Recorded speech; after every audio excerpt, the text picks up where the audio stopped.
नमस्कार. अनाथांची माय हा शब्द ऐकला की आपल्या डोळ्यासमोर छबी उभी राहते. ती म्हणजेच वात्सल्याने ओतप्रोत भरलेल्या सामान्य व्यक्तिमत्व असलेल्या सिंधुताई सपकाळ यांची.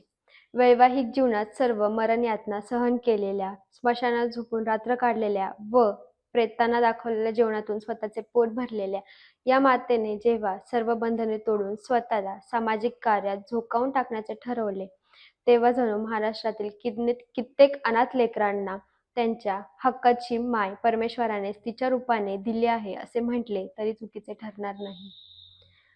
कोणत्याही सामाजिक व सांस्कृतिक कार्यक्रमात भाषण करताना स्वतःचा पदर पसरून अनाथांसाठी मदत मागणाऱ्या आई म्हणजेच महाराष्ट्र भूमीने आजच्या काळात अनुभवलेल्या, पाहिलेल्या संतच होत्या असे वाटते.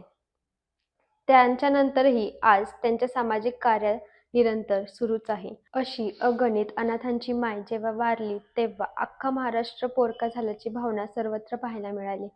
या नवरात्र उत्सवाच्या निमित्ताने अशा थोर व्यक्तिमत्वाबद्दल बोलताना मीही माईंना विनम्र अभिवादन करते व साक्षात देवीच्या रूपाने या महाराष्ट्रात पुन्हा पुन्हा जन्म होत राहावा व ही भूमी पवित्र होत राहावी अशी मी ईश्वरचरणी प्रार्थना करते. थँक्यू.